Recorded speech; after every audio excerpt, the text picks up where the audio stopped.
अस्सलाम वालेकुम। आज की हमारी इस वीडियो का टॉपिक है themes in the novel heart of darkness. Heart of darkness novel जो कि जोसेफ कॉनरैड ने लिखा है, इसको हमने काफ़ी डिटेल में प्रीवियस वीडियो में डिस्कस किया था जिसमें मैंने इसकी प्लॉट समरी बताई थी। तो अब हम देखेंगे इसके थीम्स। थीम्स बेसिकली ऐसे टॉपिक्स होते हैं, ऐसे एरियाज़ होते हैं जो कि राइटर ने ज़्यादा से ज़्यादा अपने राइटिंग में कवर किए होते हैं। सो मैंने काफ़ी सारे थीम्स इसके लिस्ट किए हैं।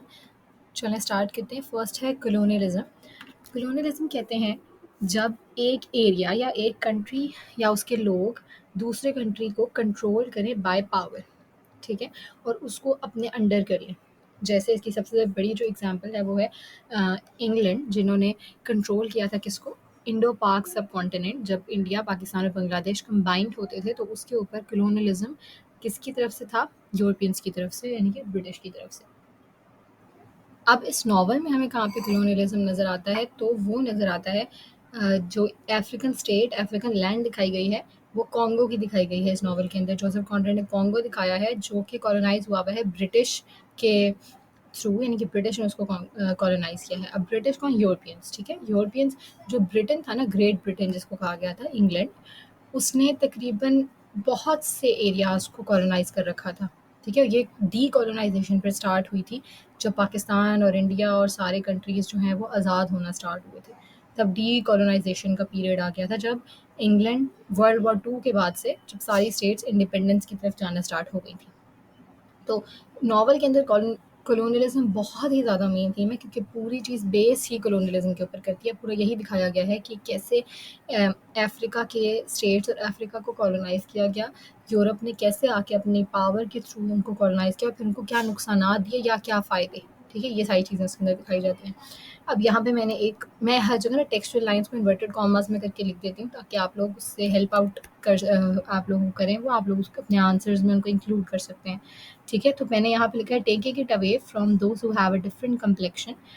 यानी कि मार्लो ये कहता है कि लैंड जो है उसको ले लेते हैं कौन? दूसरे लोग डिफरेंट कम्प्लेक्शन के लोगों से लैंड और चीज़ें ले लेते हैं। तो क्या जो अफ्रीकन थे उनका कम्प्लेक्शन क्या था? डार्क, उनका स्किन कलर डार्क था।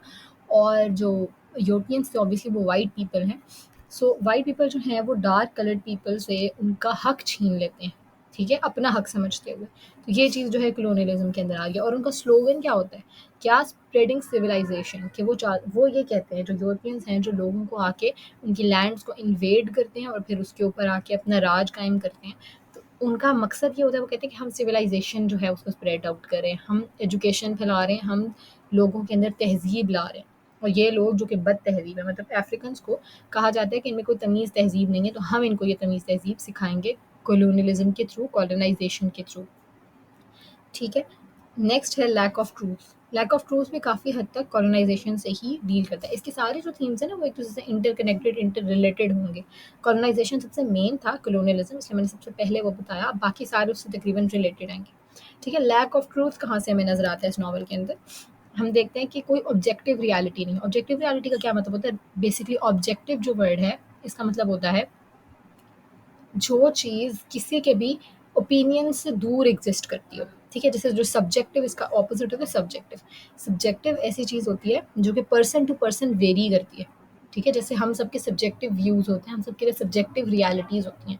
सब्जेक्टिव रियलिटी क्या होगी कि मैं किसी चीज़ को कैसे व्यू करती हूँ, दूसरा बंदा किसी चीज़ को कैसे व्यू करता है, तो और एक और बंदा कैसे व्यू करता है, कि सब्जेक्टिव चीज़ें हैं। हर बंदे का अपना व्यू पॉइंट जहाँ चेंज हो। ऑब्जेक्टिव ऐसी चीज़ है जो किसी के व्यू पॉइंट्स से दूर हो, जिसमें किसी के व्यू पॉइंट शामिल ना हो, बल्कि एक ऐसी चीज़ जो कि out of any kind of views and opinions and experiences हो, ठीक है। तो यहाँ पे है कि कोई ऑब्जेक्टिव रियलिटी एग्जिस्ट नहीं करती। बेसिकली रियलिटी जो होती है उसको ऑब्जेक्टिव ही होना चाहिए। बट यहाँ नॉवल के अंदर हमें देखने को मिलता है कि रियलिटी जो है वो ऑब्जेक्टिव नहीं है, ठीक है, बल्कि सब्जेक्टिव है। कि एक बंदे को लगता है कि ये रियलिटी है तो दूसरे को लगता है कि वो रियलिटी है, ठीक है। तो कोई एक रियलिटी एग्जिस्ट नहीं करती। अब इसका क्या मतलब है कि रीज़न ऑफ कॉलोनाइजेशन जो उन्होंने दिया, यूरोपियंस ने लैंड्स को कॉलोनाइज करते हुए, वो उन्होंने कहा कि हमारा ये रीज़न है कि हम यहाँ पे सिविलाइजेशन को स्प्रेड करें। जैसे मैंने पीछे बताया, हम लोग यहाँ जो सैवेज लोग हैं, जो बारबेरियंस हैं, उनको हम सिविलाइज करने आए हैं, ये वो लोग कहते हैं। लेकिन मार्लो भी उन्हीं लोगों में से एक है, लेकिन वो क्या कहता है? Away from the truth of things. वो कह रहा है कि यहाँ चीज़ें जो हैं वो अपने सच्चाई से दूर है, मतलब कि ये जो बातें कही जा रही हैं कि हम इनको सिविलाइज़ करने आए हैं, तो असल में हकीकत ऐसी नहीं है। क्यों? क्योंकि वो ज़्यादातर उनको एक्सप्लॉइट करते हैं। एक्सप्लॉइट यानी उनका इस्तेहसाल करते हैं, उनको उनके हकूक़ से, उनके राइट्स से, उनके फ्रीडम से दूर रखते हैं। तो ये चीज़ जो है फिर लैक ऑफ ट्रूथ की एक सिचुएशन पैदा हो जाती है।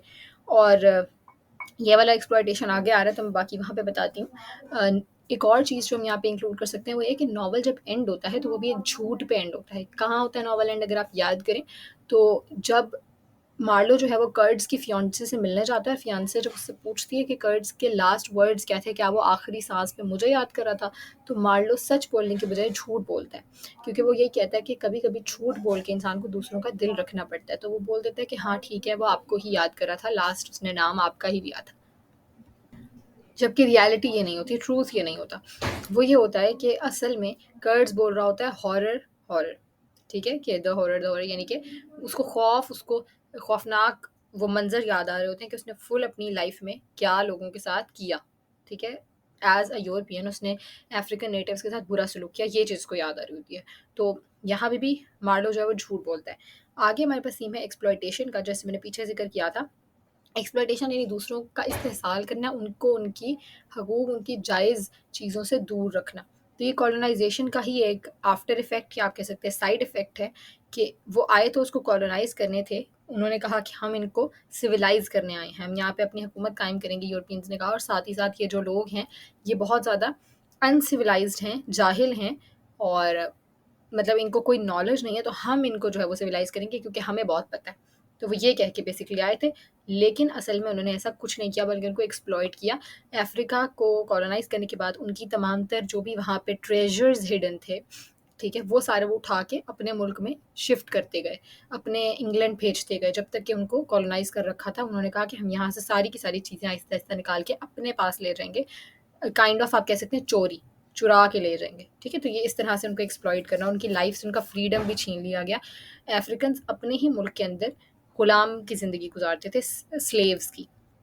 और आगे क्या है, एक्सटर्मिनेट ऑल ब्रूट्स, कर्ड्स ने ये कहा था। एक्सटर्मिनेट यानी कि डिस्ट्रॉय, ठीक है? तो उसने आते ही ये कहा, मतलब उसने अपनी एक मैन्युस्क्रिप्ट लिखी थी, उसमें उसने ये लिखा था कि एक्सटर्मिनेट ऑल ब्रूट्स, कि मैं यहाँ क्यों आया था, तमाम तर ब्रूट्स यानी तमाम तर सेवेज लोगों को डिस्ट्रॉय करने के लिए। तो यहाँ पे भी हमें एक्सप्लॉयटेशन नज़र आती है। आगे हमारे पास आता है alienation and isolation. Alienation and isolation दोनों का सेम ही मीनिंग आता है हमारे पास, कि किसी को अकेला कर देना, अकेलापन, ठीक है? एलियनेट होता है, एलियन से निकला है, जैसे एलियन होता है बहुत स्ट्रेंज, तो यहाँ पे भी हमें स्ट्रेंज टाइप फीलिंग आनी शुरू हो जाए, ठीक है? अपनों के दरमियान ही हमें स्ट्रेंज फीलिंग आनी शुरू हो जाए। और आइसोलेशन भी यानी कि अकेलापन, हम आइसोलेट होके रह जाए। तो यहाँ पे नॉवल में हमें कहा नजर आता है कि जो मार्लो है उसको सोशल आइसोलेशन का सामना था वो अपने ही लोगों के बीच, अपने ही वाइट पीपल के बीच, लेकिन स्टिल उसको एक तरह की आइसोलेशन का सामना था। उसको वो हमें कहाँ से नज़र आता है कि वो एक बुद्धा लाइक पोस्चर में बैठता है। जब शुरू में नॉवल के बिल्कुल स्टार्ट में मार्लो के बारे में बताया जाता है, तो वो ऐसे बताया जाता है कि मार्लो जो है वो एक बुद्धा लाइक पोस्चर में बैठा हुआ है, उसकी लेग्स जो है वो फोल्ड है, उसके हाथ जो है वो उसकी नीज पे पड़े हुए हैं, उसकी आंखें जो है वो बंद हैं, बिल्कुल जैसे कि कोई रिलीजियस फिगर हो, बुद्धा जैसे कि। तो यहाँ पे हम देखते हैं कि वो ऐसा अकेला सा क्यों बैठा है, क्योंकि वो एक तरह की सोशल आइसोलेशन का शिकार है, ठीक है? और साथ ही आइसोलेशन जो होती है, यहाँ नॉवल में काफ़ी दिखाया गया कि आइसोलेशन ही वो चीज़ है, अकेलापन ही वो चीज़ है जो वाइट मेन को ब्रूट्स बना देता है। अब जैसे कर्ट्स ने लिखा एक्सटर्मिनेट ऑल ब्रूट्स, तो वो आया था अफ्रीका में, जो यूरोपियंस हैं वो अफ्रीका आए थे कि वो यहाँ के जो ब्लैक पीपल हैं उनको सिविलाइज कर सके, अपनी तरह का सिविलाइज। लेकिन खुद वो यहाँ आके ब्रूट्स बन गए हैं। वो पहले अफ्रीकन्स को ब्रूट्स कहते थे, अफ्रीकन्स को सेवेज कहते थे, बट वो खुद यहाँ आके सेवेज हो गए हैं। क्यों? क्योंकि यहाँ पे आइसोलेशन है। उनको यहाँ पे आके आइसोलेशन और अकेलापन का सामना करना पड़ता है, और जब भी किसी इंसान को अकेलापन का सामना करना पड़ेगा, तो वो खुद भी सेवेज या जाहिल किस्म का हो जाएगा, जंगली हो जाएगा एक तरह से। तो वो चीज़ इसके नॉवल के अंदर दिखाई गई है। अब इस जो मैंने बताया कि चेंज है आइसोलेशन की वजह से इंसान में आता है, इसकी मेन एग्जांपल हमारे पास कर्ड्स है, ठीक है? कि कर्ड्स आया था वही करने के लिए, सबको सिविलाइज करने के लिए, लेकिन वो आके खुद सैवेज बन गया। कैसे सैवेज बन गया? क्योंकि उसके घर के पूरे गिर्द क्या होते हैं, उसने अपने हट के पूरे गिर्द एरोज फंसाए हुए हैं, और एरोज के एरो हेड्स के ऊपर लोगों के ह्यूमन हेड्स हैं, ठीक है? लोगों के सर हैं। तो इससे क्या शो होता है कि वो कितना खुद भी बैरबेरियन हो गया, कितना सैवेज हो गया। आगे हम देखते हैं कैप्टन फ्रेस लेवन, ये एक और एग्जाम्पल है। जो कि डिस्क्राइब किया गया था इसको एज अ काइंड और जेंटलमैन। ठीक है, नॉवल के स्टार्ट में बताया जाता है कि ये बहुत ही एक काइंड बंदा है जो कि इनका शिप का कैप्टन है, लेकिन जैसे ही वो कॉन्गो में आता है, कॉन्गो में रहता है, तो वहाँ पे वो सैवेज हो जाता है और आगे जाके वो एक छोटी मामूली सी लड़ाई में उनके चीफ के साथ वो उसी लड़ाई में मारा जाता है। और दूसरा जो एग्जाम्पल है वो रशियन की है हमारे पास, जो रशियन बंदा था वहाँ पे जो कि कर्ड्स के साथ रहता था, उसको हार्ले क्विन के नाम से नॉवल में काफ़ी दफ़ा डिस्क्राइब किया गया है। हार्ले क्विन कहते हैं बहुत ही कोई कॉमिकल फिगर, जैसे जोकर हो गया, बहुत ही कोई फनी फिगर। तो इसको यूं क्यों कहा गया, क्योंकि वो एक लाइटर टोन देता है नॉवल को, ठीक है, ये फिगर। लेकिन यहाँ पे वो क्यों आइसोलेशन की एग्जाम्पल है, क्योंकि वो भी आया तो लाइक एज एक्सप्लोरेशन के तौर पे, एडवेंचर के तौर पे अफ्रीका को एक्सप्लोर करने आया था, बट यहाँ आके वो भी इसी एलियनेशन की वजह से वैसा ही हो गया जैसा कि बाकी यूरोपियंस पे असर हुआ था, और अब वो भी कर्ड्स के साथ वैसे ही रहने लगा जैसे कि बाकी लोग अजीबोगरीब हो गए यहाँ आके और वैसे ही लाइफ गुजारने लगे। अगला हमारे पास थीम है मॉरल करप्शन का। मॉरल करप्शन क्या चीज़ है कि हमारी इखलाकी तौर पे हमारी वैल्यूज़ जो होती हैं वो गिर जाएँ। तो कैसे कर्ड्स, फिर अगेन कर्ड्स की एग्जांपल हमें यहाँ पे मिलती है कि कर्ड्स कॉन्गो में एंटर हुआ, उसने कहा था मैं यहाँ पे लोकल्स को सिविलाइज करूंगा, लेकिन वो यहाँ पे उनको क्या करते हैं, उनसे आप कह सकते हैं चोरी काइंड ऑफ वो करता है। क्या चोरी करता है? आइवरी। आइवरी जो है वो अफ्रीका की बहुत ही एक इम्पॉर्टेंट चीज़ है।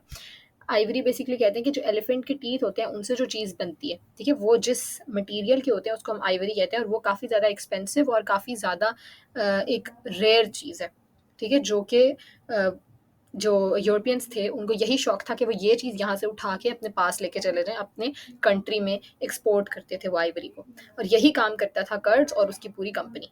तो वो यहाँ आया उनको सिविलाइज करने के लिए, बट यहाँ आके वो उनसे उनकी आइवरी छीनता है, और फिर जो लोग अपोज करने की कोशिश करते हैं उनको पनिश भी करता है। और फिर आखिरकार ये होता है कि जो कर्ड्स का फिगर है वो एक तरह का डेमी गॉड बन जाता है इन लोगों के सामने।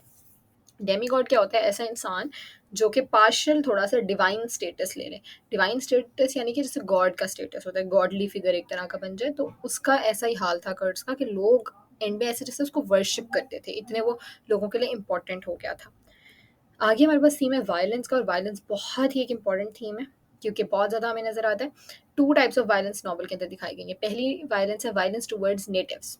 ठीक है, कि नेटिव लोगों के ऊपर, अफ्रीकन्स के ऊपर यूरोपियंस क्या वायलेंस दिखाते हैं। अच्छा, ये जो है ये बहुत ज़्यादा देखने को मिलता है। एक तो इसकी एग्जांपल जो मेन है वो यही है कि कर्ड्स का जो घर है, जो उसका हट था, उसके इर्द गिर्द स्टिक्स फंसी हुई थी, एरोज फंसे हुए थे, और एरो के एरो हेड्स के ऊपर क्या थे? हेड्स थे, ह्यूमन हेड्स।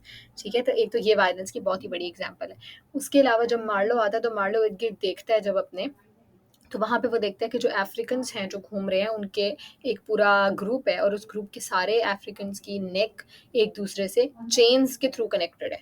मतलब जो जंजीरें होती हैं उनके थ्रू उनकी नेक्स आपस में कनेक्टेड हैं, और वो वैसे चलाए जा रहे हैं जैसे कि जानवरों को लेके जाया जाता है। तो ये भी एक तरह की वायलेंस हो गई। फिर वो देखता है कि सारे बहुत ज़्यादा लेबर वाले जो काम है, मैनुअल लेबर, वो सारा वही कर रहे हैं अफ्रीकन्स, और जो यूरोपियंस हैं वो सिर्फ ऑर्डर्स पास कर रहे हैं। तो मतलब ये सारी चीज़ें एक तरह की वायलेंस नज़र आती है हमें टुवर्ड्स नेटिव्स। और दूसरी है प्रोवोक्ड क्रूएलिटी। प्रोवोक कहते हैं किसी चीज़ को, किसी को इश्तियाल दिलाना, किसी को उभारना किसी चीज़ पे। तो ऐसी प्रोवोक्ड क्रूएलिटी यानी कि ऐसा वायलेंस जिस पे किसी को उभारा जाए। तो कर्ड्स जो है इसकी एग्जांपल हमें यहाँ मिलती है कि जब स्टीमशिप आती है मार्लो की और उसकी टीम की, तो वहाँ पे जो कर्ड्स है वो उनको अपने नेटिव जो उसके अफ्रीकन इर्द गिर्द रहते हैं, जिनके लिए वो एक डेमी गॉड का स्टेटस रखता है, वो उनको कहता है कि जाके इस टीमशिप पे हमला कर दें। क्यों? क्योंकि उसको पता होता है ये आके कर्ड्स को यहाँ से निकाल के ले जाएंगे, और कर्ड्स फिलहाल जाना नहीं चाहता, उनके साथ ही रहना चाहता है, क्योंकि अगर अच्छा डेमी गॉड का स्टेटस उसको मिल गया होता है, वो उनके साथ ठीक रह रहा होता है, तो वो नहीं चाहता कि वापस यूरोप जाए। तो वो कहता है कि जाके इस टीमशिप पे हमला कर दिया जाए और इन लोगों को यहाँ से भगा दिया जाए किसी तरीके से, कि उसको वापस ना जाना पड़े। तो वो इसलिए उनको उभारता है उस वायलेंस के ऊपर, उन नेटिव्स को। तो ये हो गई प्रोवोक्ड क्रूएलिटी जो हमें नॉवल में देखने को मिलती है। आगे हमें दिखती है हिपोक्रेसी। हिपोक्रेसी कहते हैं एक तरह से मुनाफ़िकत को, मतलब हम ऊपर से कुछ और नज़र आएँ और अंदर से हम कुछ और हों, मतलब जो डिफरेंस होता है ऑफ अपीयरेंस एंड रियलिटी, उसको हम हिपोक्रेसी कहते हैं। और जो इंसान खुद करे, जिसको हम मुनाफ़िकत भी कहते हैं। ठीक है, तो हिपोक्रेसी ऑफ इम्पीरियलिज्म हमें देखने को मिलती है, जो कि मैं पीछे से बार बार दोहरा रही हूँ ये चीज़, कि इम्पीरियलिज्म यानी कि कॉलोनाइजेशन या कॉलोनियलिज्म, ये जो चीज़ है इन्होंने कहा था यूरोपियंस ने कि हमारा मकसद है कि हमने इन लोगों को सिविलाइज करना है, जो ब्रूट्स हैं, जो सेवेज हैं, जो जाहिल हैं, ठीक है, जो बद तहजीब लोग हैं, हमने इनको सिविलाइज करना है, इनको तमीज़ सिखानी है एक तरह से। लेकिन एक्चुअली उनका मकसद क्या था कि उन्होंने आइवरी को वहाँ से ट्रेड करना था, उन्होंने एक्सपोर्ट करना था अपनी कंट्री में उसी आइवरी को और बाकी जो हिडन ट्रेजर्स थे उस अफ्रीकन लैंड्स के अंदर। तो ये बेसिकली एक तरह की हिपोक्रेसी हो गई कि उन्होंने बोला कुछ और किया कुछ। ठीक है, मार्लो की एक यहाँ पे हम कोटेशन यूज कर सकते हैं एज अ रेफरेंस, जो कि I venture to hint that the company was run for profit, कि मैं वहाँ गया और मैंने ये चीज़ अंदाज़ा लगाई कि जो कंपनी है उसको प्रॉफिट के लिए रन किया जा रहा है, सिर्फ ना कि उस मकसद के लिए जो मकसद इन्होंने कहा था। ठीक है, मार्लो की जो आंट है उसकी भी एक बात हमें यहाँ पे देखने उसकी ये उसने कहा था कि मार्लो इन हर आइज, यहाँ सॉरी मैंने हर मिस कर दिया, Marlowe in her eyes something like an imagery of light, imagery of light, यानी कि एक तरह से मार्लो उसकी नज़र में, किसकी, मार्लो की जो आंट है जिसने उसको जॉब दिलाई थी, उसकी नज़र में मार्लो एक बहुत ही अच्छा एक फिगर था। मिस्री कहते हैं जैसे एम्बेसडर हो गया, ठीक है, जो डेलीगेशन टाइप जाते हैं डेलीगेट, तो यहाँ पे वो समझती थी कि ये एक लाइट का एम्बेसडर है। क्यों? क्योंकि ये यूरोपियन है, ये वहाँ जाएगा, वहाँ पे लाइट जाके फैलाएगा। ठीक है, ऑब्वियसली एक एम्बेसडर होता है, उसका काम होता है दूसरी जगह पैगाम लेके जाना। तो कहती है लाइट का पैगाम लेके वहाँ जाएगा अफ्रीका, जब लाइट का पैगाम लेके जाएगा तो वहाँ पे भी रोशनी को फैलाएगा। लेकिन ऐसा एक्चुअली कुछ नहीं हुआ। मार्लो जो है वो भी बाकियों की तरह का ही था, वहाँ गया, वो वहाँ जाके वही चीज़ एक्सप्लोर कर रहा है, वही चीज़ देख रहा है जो उसके साथी जो कि वाइट ही हैं वो वहाँ जाके कर रहे हैं। तो ये भी एक तरह की हिपोक्रेसी है उसी चीज़ के अंदर कि वो समझते हैं कि हम यूरोपियंस हैं, हम वाइट हैं, तो बेसिकली हम लाइट हैं, हम वहाँ जाके लाइट फैलाएंगे। तो ऐसा एक्चुअली होता नहीं है। आगे हमें देखने को मिलता है ह्यूमन ग्रीड। ये बहुत ही मेन है, क्योंकि हम देखते हैं कि कलोनियलिज्म के पीछे रीज़न ही ग्रीड था। उन्होंने कहा था कि हमारा रीज़न है कि हम लोगों को सिविलाइज करेंगे, लेकिन एक्चुअली सिविलाइज नहीं करते, बल्कि उनका मकसद ग्रीड होता है, यानी लालच। वो वहाँ जाके उनका आइवरी ट्रेड करते हैं। साथ ही साथ इसकी एग्जांपल हमें वो भी मिलती है कि कर्ज के गिर्द, घर के गिर्द जो है पूरी स्टिक्स जो है वो उनके ऊपर हेड्स फंसे हुए लगे रहते हैं। तो ये भी ग्रीड एक तरह से शो करती है कि वो अपनी ग्रीड की वजह से ये भी कर सकता है। जब उसने अपनी धाक बिठानी थी तो अपनी धाक बिठाने के लिए वो इस तरह शो कराता था कि वो इतना पावरफुल है कि वो इस तरह भी कर सकता है। और मार्लो की ये कोट आप ऐड कर सकते हैं, the devil of greed and the devil of hot desire, ये वो कर्ज को देख के बोलता है। ठीक है, नेक्स्ट हमारे पास है रेसिज्म। रेसिज्म बेसिकली कहते हैं कि जब हम किसी के लिए प्रेजुडिस रखें, यानी तासुब रखें सिर्फ उनके कलर पे या उनके किसी एथनिक ग्रुप की वजह से। ठीक है, तो ये काले और गोरे की जो एक रेसिज्म है, नस्ल परस्ती जिसको हम कहते हैं, कि ये हमें नॉवल में देखने को मिलती है। ऑब्वियसली अफ्रीकन नेटिव्स जो हैं वो सैवेज उनको कंसिडर किया जाता है क्योंकि वो ब्लैक थे, और अफ्रीका को प्रिमिटिव लैंड कंसिडर किया जाता है यूरोपियंस की, यूरोपियंस के थ्रू आप कह सकते हैं। यूरोपियंस ये सब करते हैं, यूरोपियंस क्योंकि खुद कौन थे, वाइट पीपल थे, तो उनको अपने कलर का ही एक तरह से गुरूर था। और सिविलाइजेशन वर्सेस बार्बरिज्म, सिविलाइज्ड कौन थे, यूरोपियंस अपने आप को सिविलाइज्ड और एजुकेटेड समझते थे, और अफ्रीकन को क्या समझते थे, सेवेज। ये चीज़ मैं काफ़ी दफ़ा रिपीट कर चुकी हूँ, so I am not repeating this again and again. आप लोग इसमें खुद भी यही चीज़ ऐड कर सकते हैं। आई होप आप लोगों को ये सारे थीम्स नॉवल के क्लियर होंगे। अगर कोई प्रॉब्लम हो तो आप कमेंट सेक्शन में पूछ सकते हैं। I make sure that I answer your comments. Thanks for watching the video. Please subscribe to my channel अगर आप चाहते हैं कि आपको मज़ीद और वीडियोज़ इस तरह की मिलती रहें। अंटिल द नेक्स्ट वीडियो, अल्लाह हाफिज़।